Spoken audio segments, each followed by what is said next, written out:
Alright, what up YouTube? This is Chris. I'm back with another episode of the Crisscross Show. As you can see, I am trying to wear a hat.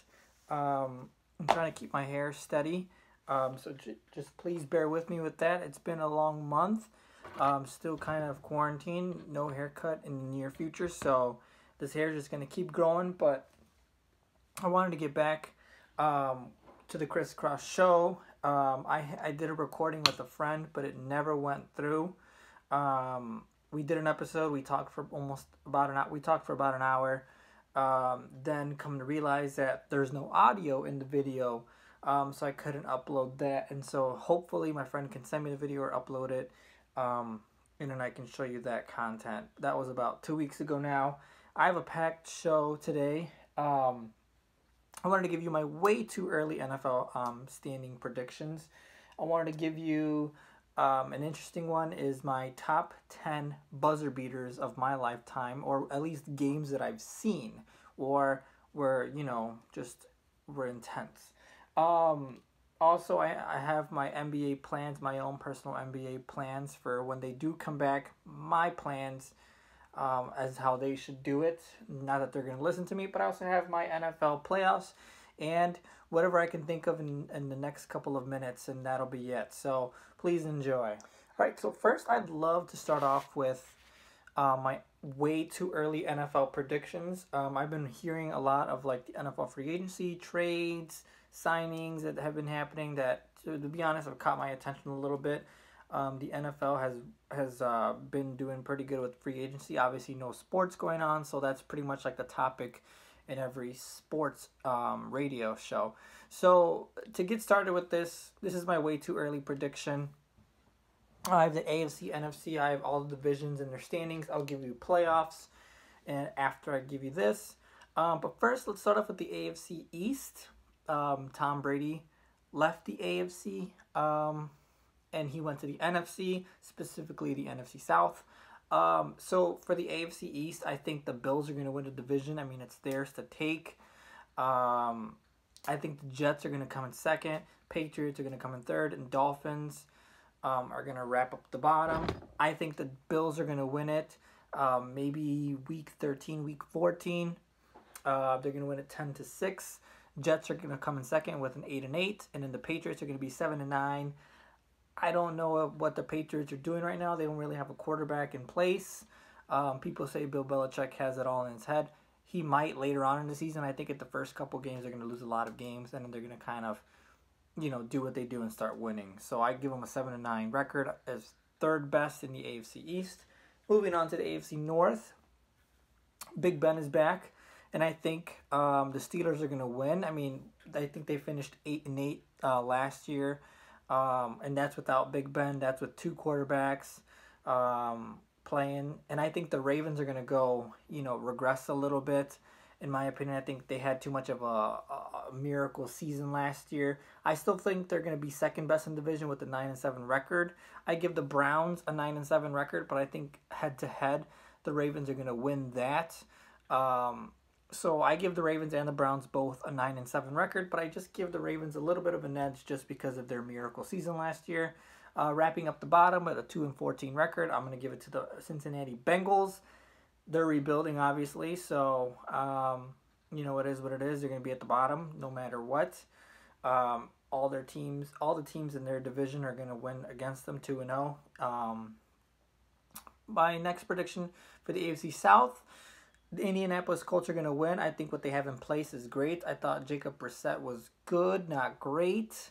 A little bit of a disappointing season last year for them. I think they finished 8-8 as well, or 7-9 or 9-7. I think the Titans, their miracle season last year going to the AFC Championship, they're going to be a little bit like the Jaguars a couple years ago, and they're going to kind of regress. Not as badly, though. An 8-8 record is what I give them. The Texans are going to go down. Deshaun Watson, they're just making his life a living, crap, honestly. So I'm going to give them a 7-9 record. The Jaguars are going to wrap up the bottom with this 4-12 record. As for the AFC West, I'm going to give it to the Chiefs, obviously Super Bowl champions. I'm going to give them a 12-4 record, best in the AFC. I'm going to give the Chargers, who the media tells me have pieces everywhere. They just need a quarterback. depending on who they sign, whether they sign Cam Newton or whether they sign, I think they have Tyrod Taylor. I don't know who has Tyrod Taylor, but I give them a 10-6 record. Third place is going to be the Raiders. Again, new city in Las Vegas. I don't know what's really going to happen with them. They're going to finish 7-9. And then the Broncos are going to wrap it up with the 6-10 record. I think that division, the West, is up in the air after the Chiefs. I think 2, 3, and 4 can go either way. That's just my predictions for right now. Moving on to the NFC. I am going to give the Cowboys the edge here because Dak Prescott, whatever they pay him, he's going to want to play harder. I believe in Dak. Not so much Carson Wentz because, to be honest, Carson Wentz hasn't shown me that he can finish a season healthy. So I'm going to give the Cowboys the win just by one, 10-6 record. Right behind is the Eagles with 9-7. I think it's going to come down to the last couple of weeks where the Eagles may fall apart. And the Cowboys are just going to kind of wrap up a couple of big wins early on in the season and just kind of hang on to the division later on. Giants and Redskins, I give them both a 6-10 record.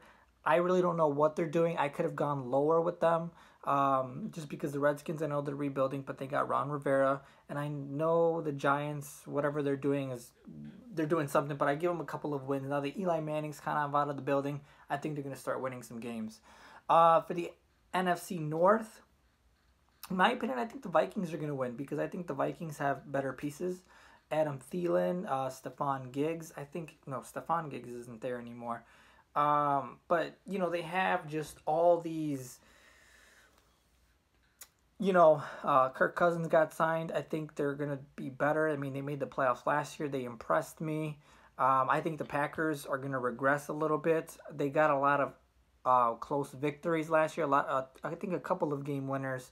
So I think, that's obviously those game winners are always by luck. So I think the Packers are going to be 9-7. The Bears, again, Mitch Trubisky and St. Nick are going to be battling for the quarterback. I think that's going to play really bad for them. And I think they're going to finish 6-10. Lions are obviously going to wrap up at the bottom with a 5-11 record. Don't know what they're doing. For the NFC South, I'm going to give it to the Tampa Bay Bucks. I think they're going to be having kind of like a little honeymoon run at the beginning of the year. They're going to finish with the 12-4 record. Saints are going to be right behind them with an 11-5 record. I think the Falcons are going to be a lot better, but not good enough. I think they're going to finish 9-7. I think that division is going to be a hard win because you got Tom Brady, Drew Brees, Matt Ryan, and Teddy Bridgewater all in that division. So it's going to be a hard division. And I give the Panthers a 5-11 record. I'm just going to give them a 5-11 record because of the Cam Newton exit and all that other stuff going on in Carolina. Wrapping it up with the NFC West, I'm going to give it to the 49ers with an 11-5 record. Seahawks are going to be 11-5 as well, but they are going to lose the tiebreaker to the 49ers. I think the 49ers are going to come back a little bit hungry after their Super Bowl loss. I think they're a team that's capable of that. I think the Seahawks are obviously going to come back. They have Russell Wilson, and they have Russell Wilson. I mean, that's all you really need for the Seahawks for the last couple of years. I am going to give the Cardinals a little bit of an edge, so I will give them a 7-9 record because I think Kyler Murray, he's got DeAndre Hopkins now, so I think he's got some weapons around him now. Hopefully this draft is good for them, and they're going to be 7-9. The Rams, I don't know what's going on. They gave away Brandon Cooks. They gave away Todd Gurley. They let him walk, so they're going to finish 5-11 record. I don't really know what's going on with the Rams, but that's what I give them. Those are my predictions. They're subject to change, obviously, during the year. They're probably wrong. I'm probably missing something. There may be an injury that ruins this, so I don't really know. These are just my way too early predictions. I was really excited to give it to you guys, and so I hope you like them. All right, quickly moving on to my NFL playoffs. So I just gave you all the divisions and who's going to win it. And I'm going to give you the playoffs now that there's 7 teams in the playoffs. It makes it a little bit more interesting. For the AFC, obviously the Chiefs are going to be the number 1 seed. Steelers are going to be 2. Colts 3. Bills 4. Chargers 5. Ravens 6. And Browns 7. I'm going to give the Browns the playoff spot this year just because I feel like an extra spot means they have an extra space to get in. And I just don't think any AFC teams other than the teams listed above the Browns are ready to win now. For the NFC, The Bucks, number 1. Number 2 is the 49ers. 3 is Vikings. 4 is Cowboys. 5 is Saints. 6 is Seahawks. And 7 is the Packers. I gave the Packers and the Falcons the same record, but I think if I don't really know the schedule too much, but I think if the Packers face the Falcons, they will have that tiebreaker there. So those are my NFL playoff predictions. I can't really tell you who's going to win right now. Those are just who I think is going to be in the playoffs. All right, so before I move on to my NBA buzzer beaters, or best buzzer beaters that I've ever seen in my lifetime, I want to go to the NBA. Obviously, they've been away for about a month now, exactly a month now. And when they plan to come back, obviously Adam Silver said he was not going to start thinking about that until May. I think that, mid-May, like May 15th, there should be a decision made to, come back at some point. I think that they should come back the beginning of June or mid-May. They should, implement, be like, all right, there's going to be a 15-day camp to kind of get yourselves back into it. June, we start playing, 5 to 10 games of the regular season. Finish that up. Then go into the playoffs, maybe like mid-June, end of June. My thing is the first 2 rounds be 5 or 3 games. You don't really need, once you play 5 to 10 games, I'm pretty sure your stars are going to play maybe 7. If there's 10 games, maybe they're going to play 7, 8. They're not going to play all of them, of course. And I think that, the first 2 rounds would be 3 to 5 games. Just kind of get the first rounds in. I think the conference finals should definitely be a 7-game series. That'll definitely take us into, and the final should definitely take us into August. I would love to watch the NBA during the summer. I watch the summer league all the time, literally just to see who's there at the games. I love watching the at least the first weekend of the summer league because it's always always the funnest. I like watching the WNBA during the summer, so obviously if there was NBA during the summer, that would be awesome for me. So yeah, and then kind of finish end of August right before NFL, and then not start up until maybe like a week before Christmas, and that's what I think. I think that's awesome. I mean, who knows what's going on? This is just my suggestion. My suggestion's obviously not going to be heard, but that's just kind of how I feel about it since I miss the NBA so much. All right. To kind of have some fun with this since we haven't had sports in a while, I kind of wanted to go through the NBA buzzer beaters. Or buzzer beaters, game winners, game tying shots that I've seen in my life or I've heard of during my life of watching basketball, and that's since 2009, 2010. At least for this past decade, I've been watching the NBA. So I kind of wanted to give you guys my buzzer beaters. My favorite, my top 10. There was a lot. And obviously there's going to be a lot of my favorite player on here because obviously I've watched a lot of his games and I've seen a lot of his buzzer beaters. So, number 10, we're going to start low. Number 10, I'm going to go with Russell Westbrook in 2017 when he completed his triple-double record. And, we'll kind of let you guys watch that video. Thunder's out of timeouts. Adams gives it back to Russ. Deep shot! Get it! All right, so that game was meaningful for the OKC Thunder. Westbrook achieved the triple-double record, and it was just awesome to kind of really see. I didn't really see it. I think there was a game going on that I was watching other than that, and I remember hearing about it, and I was just like, wow, that's awesome. Moving on to number 9, I'm going to give it to Jeremy Lamb in 2019 versus the Toronto Raptors. Lamb lost it, has to fire! I didn't watch this game also, but I heard about it. I think, again, I was probably watching another game, and during halftime they talked about this game. This game was awesome because he just kind of threw it up, and it was in the air forever. It was kind of awesome. And obviously, it was just a good shot. I mean, you gotta give it to him. All right, next one, and I'm gonna be biased for these next two, 8 is going to be LeBron's floater versus the Raptors. I was watching this game. I was watching it on my phone, and I thought it was pretty awesome. Here, I'll let you 3 seconds to go. Throws up the floater. All right, so this buzzer beater, I yelled when he made it. It was just awesome. Like he was running down the court, going to his left, and just floated up with his right hand. It was just awesome to see, and that was just one of my all-time favorite game winners from LeBron. Which brings me to number 7, which happened in the earlier round, which happened the round before. LeBron. Cleveland triggers in. James, 2 seconds, 1 second for the win. LeBron. There was 3 seconds to go. Again, I was watching this one on my phone. I was actually getting out of the drive-through of Raisin Cane's when this shot happened. My phone was freezing a little bit, but I remember I caught the end. It was really blurry when the game winner happened, so I had to kind of wait till I got home for my phone to kind of get unblurry for that shot. I thought it was pretty awesome, and that's pretty much all I have about that shot. This one I don't remember seeing, but I remember hearing about it the next day. It was a West Coast game. It was Damian Lillard's game winner versus Houston. I forgot which playoffs it was. It might have been in 2015. No, it was the 2014 or 13 playoffs. His game winner, they were down, I think, 1 or 2.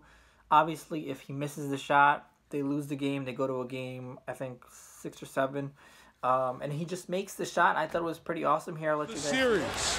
It's Lillard. He got the shot off. Lillard, good! Again, I thought that shot was pretty awesome. Not really much to say about it. I really didn't watch the game, but I remember it was just like you had a 0.9 seconds and you shoot it and you make it. So that's all I got to say about that. Number 5, LeBron, 2018 versus the Timberwolves, a regular season game.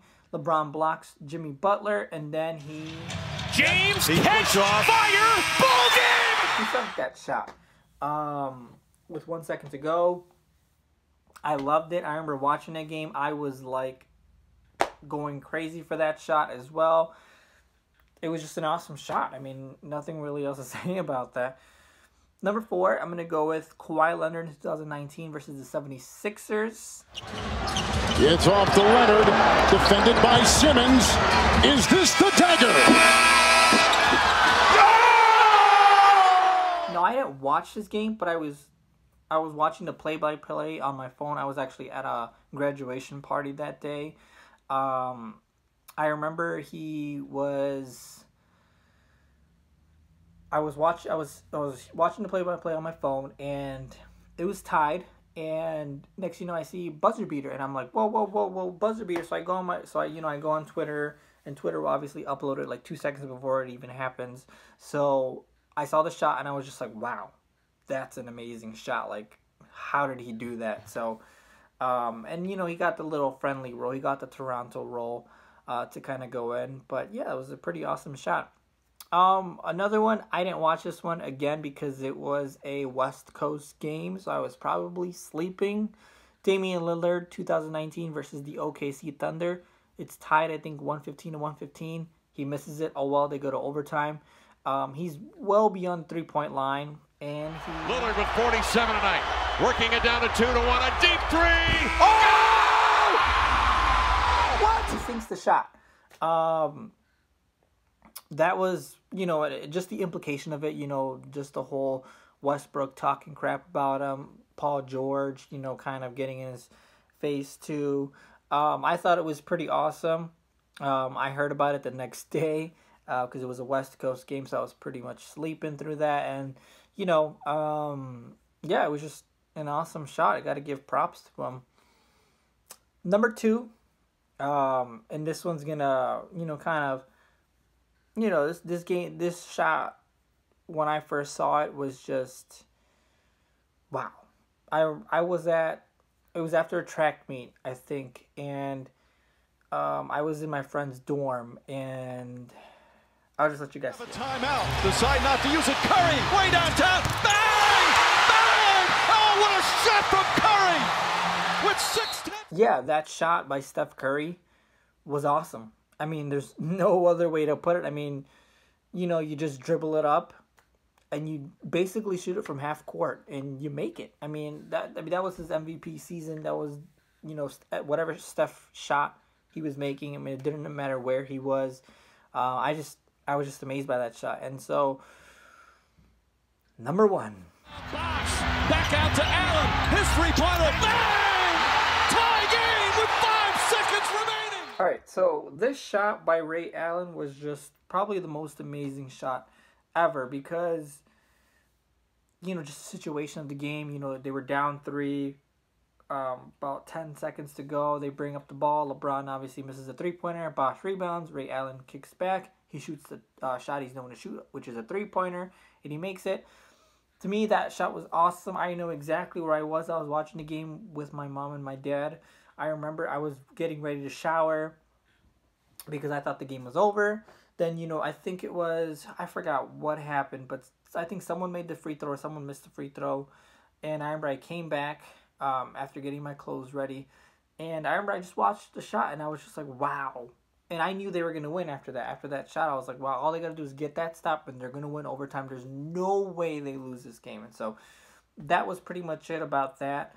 It was an awesome shot. It's still probably my all-time favorite, game winner, game tying shot ever.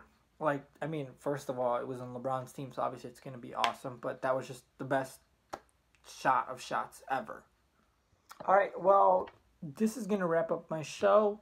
I just kind of wanted to, come in, at least give a little bit of a talk about sports, just because I've been kind of bored at home. I've been watching a lot of games on my NBA app recently. I've been watching a lot of Laker games, obviously. I literally replayed 2 games last night. I replayed the Mavericks and Lakers from January and the Lakers and Clippers from March. I literally watched both games last night. I was up till 3 in the morning watching just those 2 games last night. I'm probably going to watch one more tonight, so that's going to be it. But, if you have any suggestions, any ideas for me to kind of talk about or, kind of just do some skits or whatever, if you want to come in, join in the show, I'm more than welcome to. Just give me a time and day. I am pretty busy during the week, early in the mornings with school and stuff, so that's still going on. This is going to wrap up my show. Thanks for watching. If you watched this far, I'm probably going to film another episode later this week, so stay tuned.